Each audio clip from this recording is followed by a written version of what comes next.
Oficina Coordinadora de Riesgos Asegurados, SC OCRA, presenta Duralex Setlex, conducido por el licenciado Carlos de la Rosa Segura. Comenzamos. Pues qué tal, amigos, muy buenas noches. Como siempre, bienvenidos a su programa Duralex Setlex, esperando contar con el favorecimiento de su atención en este y en los próximos de la serie. Decíamos en programas anteriores, ya casi 19 años ininterrumpidos de transmisión, gracias a ustedes y a OCRA, que nos ha permitido llegar cada viernes hasta sus hogares. Hoy contamos de nuevo con la presencia de mi compadre, amigo, compañero y anexa, José Luis Urioste y Salgado, a quien ustedes tienen amplio conocimiento. Y pues, para no variar, una semana álgida en muchos temas, en temas que nos han venido preocupando y ocupando en estos comentarios. Decimos Duralex es Lex, pero pareciera ser que las instituciones se vienen deteriorando día a día, que quien tiene la máxima obligación de representar a nuestro país y de hacer prevalecer el Estado de Derecho dentro de las instituciones y permearlo a la ciudadanía para que pues esto sea una constante, sea una costumbre el vivir dentro de un Estado de Derecho, hoy nos exhibe de nueva cuenta a nivel internacional en muchos aspectos. Pero el principal es la figura que debe representar. Nos quejábamos hace muchos años de ese presidencialismo rampante que tenían tanto el PRI, que heredó el PAN en su momento, que criticó también, pero hoy creo que nos dolemos de esa falta de presencia, de ese protocolo, y no por lo que en su momento representaba el servilismo, que hoy lo representa, pero de otra manera y más preocupante por parte de las instituciones, pero una figura presidencial que nos hiciera enorgullecernos. Hoy todavía hay gente que piensa y siente que esta administración va a tener un buen final, y yo veo, desafortunadamente, salvo tu mejor opinión, que vamos de mal en peor. Fuchi, guácala a la delincuencia. Y en un lugar donde es la cuna, o podemos decir el epicentro de las agresiones, vimos ese operativo en el que pues, finalmente montan y matan a 5, hoy se dice o se presume inocentes, y va el presidente a decirles fuchi guácala a los delincuentes y que piensen en sus mamacitas. ¿Qué opinión te merece? Para empezar, Bueno, mira, muy buenas noches. Primero, un saludo con mucho afecto a quienes nos siguen en cualquiera de estos medios de difusión, desde la televisión, las redes sociales. Hemos venido hablando de diferentes temas, pero hay un factor común que es las instituciones y que es la autoridad. Porque de ahí surge todo. En torno a las autoridades, en torno a las instituciones, se va desarrollando la vida de una nación. La aplicación de las leyes, el ejercicio profesional, comercial, empresarial, todo se regula por leyes e instituciones. Así que no podemos dejar de referirlas porque lo que hagan o dejen de hacer afecta la vida de cada uno de los mexicanos. Y yo veo a un presidente López Obrador muy cómodo en el cargo. El cómo se coloca para dar las ruedas de prensa, el cómo es tan confiado en que tiene los conocimientos, en que tiene las palabras adecuadas para que el país esté en calma, aunque no sea así. Pero es la imagen que él está enviando.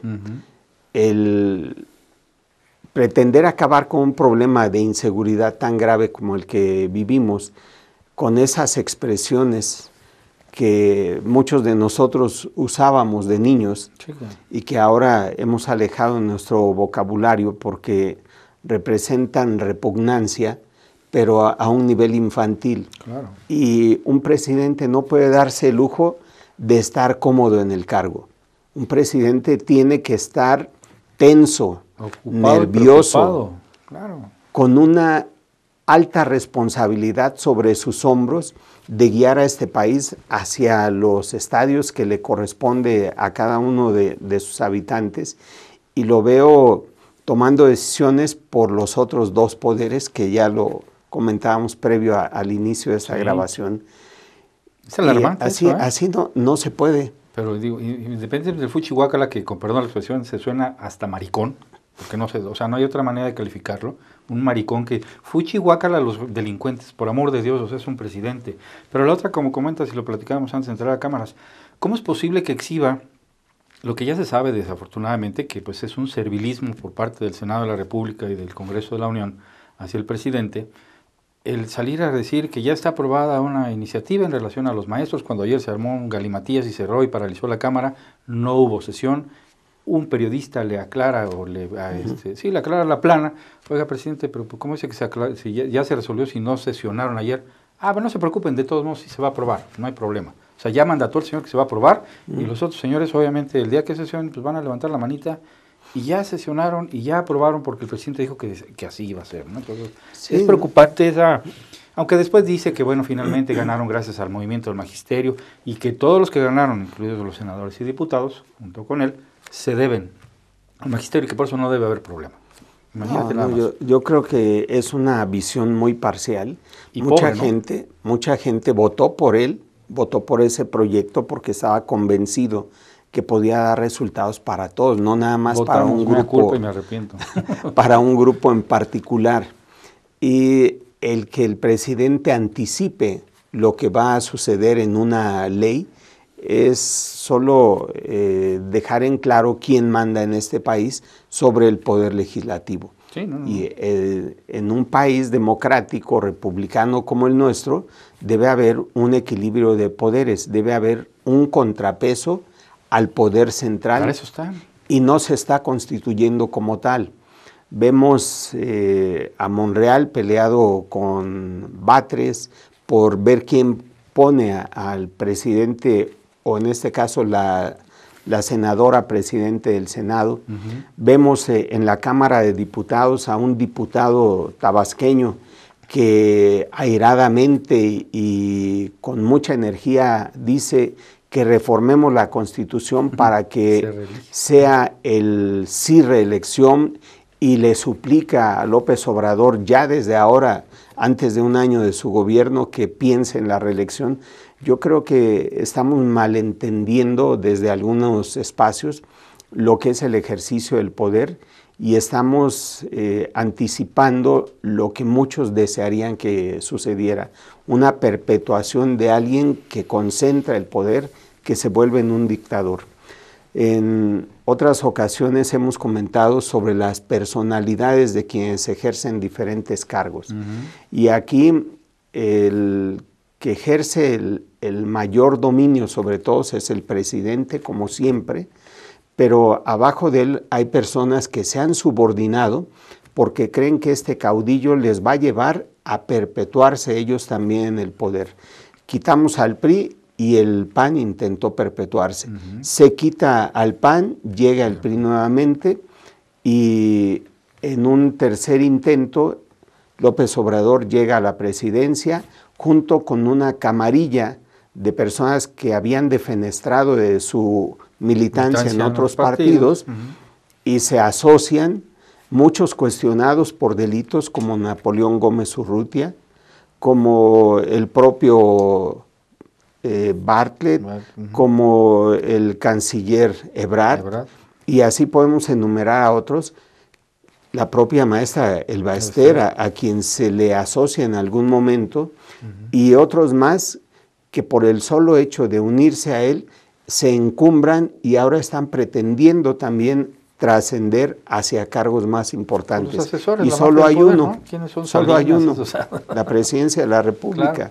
Pues ya viste a Yetkol, no se va a reelegir porque quiere ser la candidata a la presidencia. Y si se va de Morena, me voy con él hasta la ignominia, no de Jerez Echeverría. Sí, por supuesto. Entonces, bueno, estamos viviendo momentos que otros países ya vivieron y que nosotros de alguna manera vislumbrábamos y que ahora tenemos materializados. Sí, caray, como lo he dicho en algún momento, aquellos que no aprendemos de la historia estamos condenados a repetirla, y pues la vida nos da dos oportunidades: aprender sin pagar o pagar por aprender, y creo que ninguna de las dos nos está sirviendo. Estamos viviendo, estamos constantemente sufriendo, porque ya se sufre de veras. El que el señor se pare cada mañana, está igual que Trump, que con un tuitazo le rompe el esquema a cualquier circunstancia. Este señor se para y abre la boca y a temblar, porque bueno, finalmente el ver que su hegemonía de poder la tiene ya planchada, simplemente. Abre la boca y esto se va a aprobar, esto se va a hacer, esto no se va a hacer. Afortunadamente, hoy por hoy, y que se dé de santos que no venga ¿qué era? 13 de septiembre, lo de Allende, ¿cuándo fue? 11, ¿no? El 11 de septiembre. Porque finalmente el ejército ya lo hizo recular. El ejército va a actuar en consecuencia de cualquier acto de insurrección o de violencia que se ejerza contra ellos, ¿no? Era imposible el tener sometido al ejército en ese sentido, el que la ciudadanía vejara a la única institución que en algún momento se guardaba algún respeto todavía sobre ella, que el presidente fuera el primero en permitir que se les faltara el respeto. Ya dijeron, señores, hasta aquí llegamos, levantan la mano, aténganse a las consecuencias. Y que se atenga el presidente en alguna toma de decisiones en ese sentido, porque, bueno, finalmente va a haber instituciones o instancias que tampoco se van a dejar.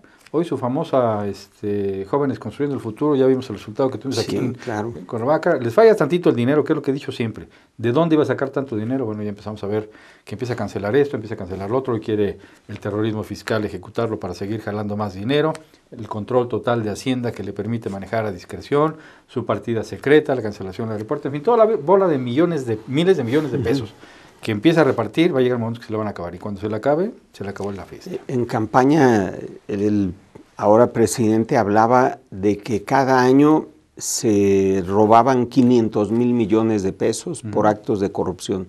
Lo está regalando. Hoy estamos viendo que, según sus propias cifras, hay más de 8 millones de personas recibiendo una pensión por edad avanzada y hay 3 millones de jóvenes recibiendo un apoyo económico. Todo esto requiere una gran cantidad de recursos que producimos los que pagamos impuestos. El gobierno no produce. Tienes a Pemex, tienes a la Comisión Federal de Electricidad como empresas paraestatales que deberían ser más eficientes en la prestación de sus servicios y en consecuencia generadoras de riqueza. Y no es así. Solapas a quienes se roban la luz, solapas a quienes se roban la gasolina, no tienes refinerías, aparte, no hay refinerías que nos vendan un producto barato acorde a la riqueza del petróleo que tenemos en el país, y estamos vaciando las arcas, no hay medicinas. Por ejemplo, y vimos las manifestaciones de los padres de niños con cáncer. No hay medicamentos para atender estas enfermedades como el dengue, como el sarampión, que empiezan a convertirse en brotes cada vez más ubicados en diferentes partes del país y que pueden llegar a convertirse en epidemias que estaban controladas. Entonces, si pensamos que solo con darle dinero a la gente estamos resolviéndole la vida, no es así. Es cierto, alguien que no tiene un ingreso y recibe 1,000 pesos al mes puede sobrevivir solamente. Claro, no. Pero hay que pensar en que la familia también debe aportar algo para mantener a nuestros viejos, ¿no?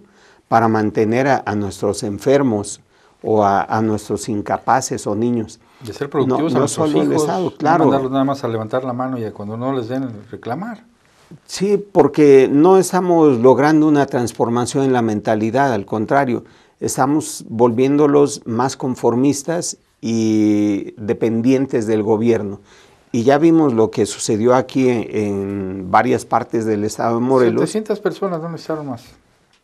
Que bloquearon las carreteras, incidieron en la producción económica porque frenaron a muchos que íbamos a trabajar y con el ánimo de seguir recibiendo. Sí son defraudados, es cierto, porque tenían derecho a recibirlo independientemente de que no están aprendiendo algo, pero este programa ha servido para convertirse en fuente de ingresos de presuntos empresarios que no están dando nada al país. Ese es el tema. El problema aquí estriba en lo que decíamos desde hace muchísimo tiempo, 5, 6, 7 años, cuando Graco inició con su programa de beca salario universal, sin tener una medición de realmente efecto-beneficio.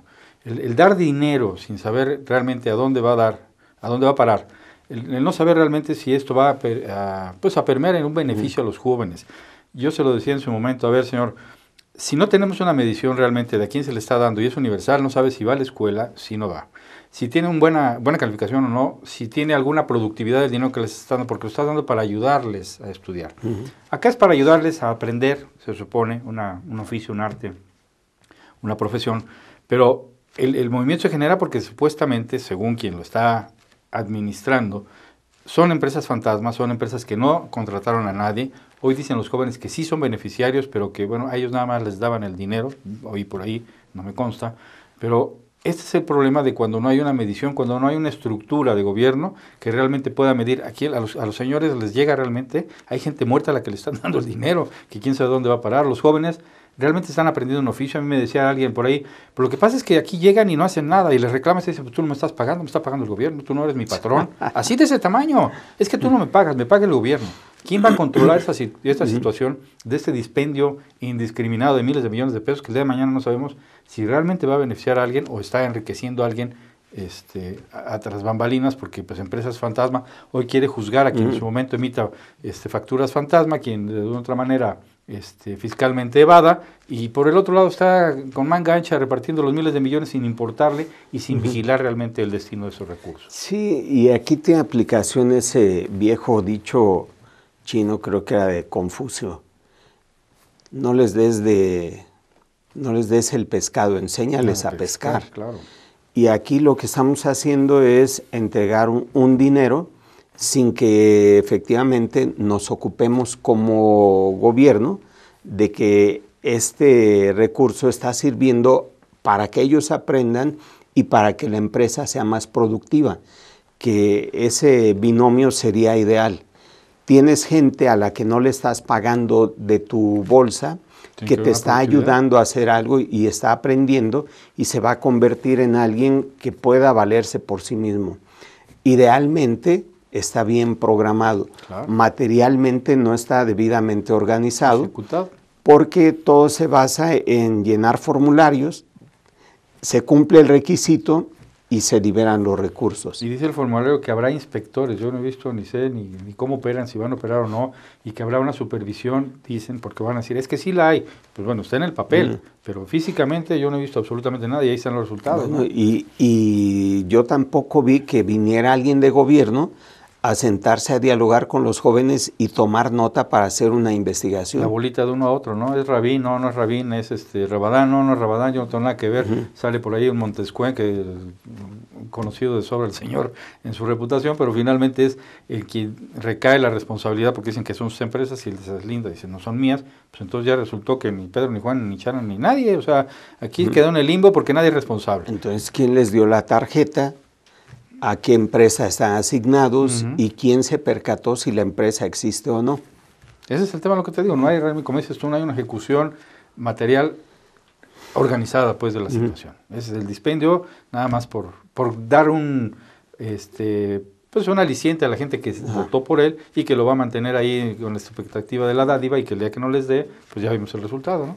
Sí, volvemos a lo mismo. La dádiva te genera ciertos adeptos, pero no son leales. Cuando les dejes de dar, efectivamente, voltearán la espalda. Ahora, tenemos que voltear al estado de Morelos también, que tiene sus asegúnes, sus cosas trascendentes, como comentábamos hace rato. El Poder Ejecutivo, con una división al interior del gabinete, una riña por el control del poder entre Sanz y Cuauhtémoc y los aliados de cada uno de ellos. No hay liderazgo, el gobernador no tiene la fuerza ni la experiencia para poner orden y deja que esto avance generando un caos. Tenemos a los diputados que están divididos en fracciones, y hay que señalarlo, hay una mayoría de mujeres como diputadas, si no me equivoco son 14, y 6 hombres, y se pensaba que la mujer podía hablar, dialogar y llegar a acuerdos más fácil que con los hombres o entre hombres, y resulta que no ha habido esa incidencia. Y tenemos ahora un problema al interior del Poder Judicial provocado por el Legislativo. Vaya problemón. Sí, que separan materialmente a la presidenta del tribunal por una modificación a un artículo transitorio que le ampliaba el plazo de vigencia del cargo a 20 años a todos los magistrados, y en particular a ella le afecta porque en esa ampliación de plazo es presidente del Tribunal Superior de Justicia. Sí, y es el galimatías final porque, bueno, como dices tú, todos los involucrados, porque hasta el Ejecutivo, y no nada más el Congreso, porque hasta el Ejecutivo involucran en esto que un periodista filtra, que es inconcebible también que los chamaqueen de ese tamaño. Bueno, el hermano de Cuauhtémoc no tanto, finalmente como él, se lo chamaquean todos los días, pero el hecho de filtrar una grabación en donde se establece supuestamente el acuerdo, el consenso, de que el hermano es quien controla en esa oportunidad al Congreso, o pretende controlarlo, para efecto de generar el movimiento en contra de la presidenta del tribunal, se dice, y que al final de cuentas, pues acaban aterrizando en y la confusión que se crea a través de las,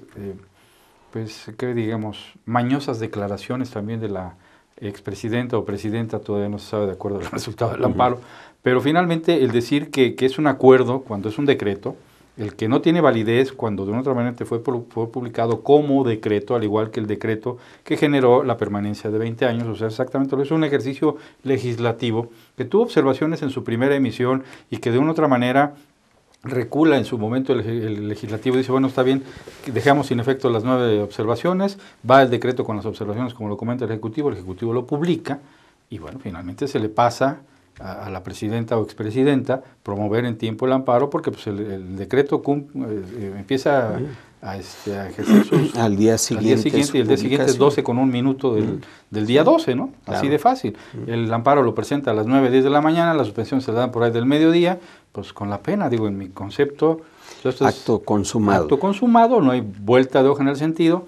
Obviamente aquí viene la segunda parte del drama, porque bueno, primero pónganse de acuerdo a ver cómo, porque no van a tener el quórum suficiente para lo que mandata la ley, y la mitad más uno para poder votar en el pleno quién va a sustituir, viendo la oposición de los otros, con los conatos de bomba para suspender el tema, en fin, o sea, son cuestiones delicadas porque como bien dices, pues estamos también viviendo en el Estado. Alguien por ahí me decías, antes de entrar a cámaras, tenía ya la pregunta o la duda, ¿no?, de que si podía darse la desaparición de poderes. Tú dices que no, yo digo que quién sabe. Sí, mira, la desaparición de poderes es una facultad del Senado de la República. Me queda claro. Y depende de que haya una ausencia real de ejercicio de poder en las 3 esferas: ejecutivo, legislativo y judicial, y que esto genere ingobernabilidad. Ahí está. ¿Quién gobierna? ¿Sanz, Cuauhtémoc o su hermano? ¿Quién dirige el Congreso? ¿Las mujeres, los hombres? ¿O se hacen bolas y nada? No pueden ponerse de acuerdo quién va a dirigir la mesa directiva, no pueden ponerse quién va a estar al frente de la Junta de Coordinación Política. Y no van... Y en el legislativo, en el judicial, perdón, no hay presidente, si hay presidente, no se ponen de acuerdo, son 9 contra 9, o no son 9 porque de acuerdo al decreto quedaron menos, ya. O sea, no hay poderes, hay desaparición de poderes. Sí, bueno, de titulares de los poderes. Que esperar a ver qué opinan en el Senado de la República, pero sí, esta circunstancia que estamos viviendo es inédita. Totalmente. No habíamos tenido, ni siquiera en el peor momento del gobierno del general Carrillo Olea, un caos dentro de los 3 poderes. Y tantos muertos. Carrillo se fue por un muerto. Claro, había sí delincuencia, secuestro sobre todo, pero el poder legislativo y el judicial funcionaban normalmente y el ejecutivo realizaba sus funciones. Había un cuestionamiento al gobernador. Y luego... También es así que renunció antes de que lo renunciara el legislativo. Él tomó la decisión de separarse en aras de que el Estado se mantuviera en calma. Así es. Y hoy tenemos cuestionados a los 3 poderes, un vacío de poder hacia el Estado de Morelos porque el gobernador no lo ejerce, y presidentes municipales confrontados con sus cabildos y una falta de interacción entre el Ejecutivo con los presidentes municipales para abordar temas como el de la seguridad, como el de la repartición de los recursos públicos, como la realización de obras en zonas metropolitanas, en fin. No tenemos un Estado funcionando adecuadamente, efectivamente. Entonces, digo, no es saber ingobernabilidad cuando no hay ni siquiera quien gobierne. Quien dirija cualquiera de las 3 esferas de gobierno es un galimatías que traen entre ellos, y finalmente el quien abandonan, el que pone en riesgo es al ciudadano, porque el pueblo pues es el que está poniendo los muertos, aquellos evadiendo cada quien su responsabilidad. Cuernavaca, pues es que yo no he firmado el convenio, y luego ya no firmó el convenio, y con eso los muertos que están aquí pasan desapercibidos, porque entonces es responsabilidad supuestamente del Ejecutivo. Sí, y olvidan los presidentes municipales que el artículo 115 constitucional no y su correlativo del Estado le imponen la obligación de trabajar en seguridad pública y tránsito además. Y pregúntale los recursos dónde están, del FOSEC, del Fortamón y todo eso, se los están dando.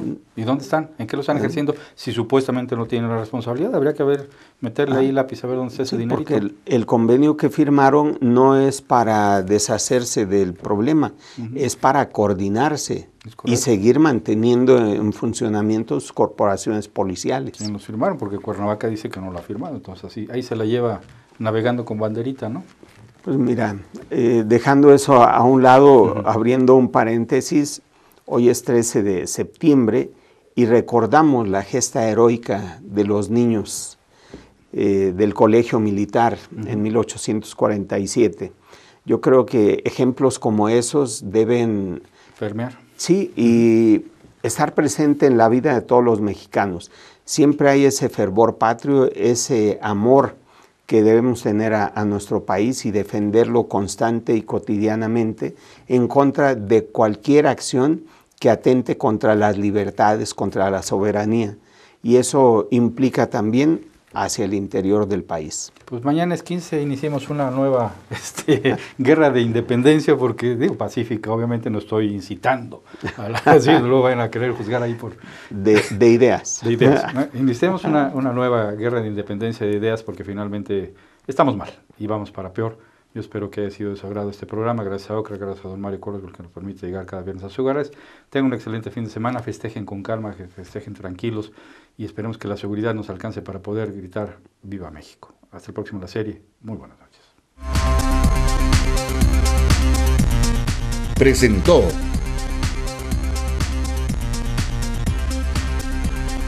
Hasta la próxima.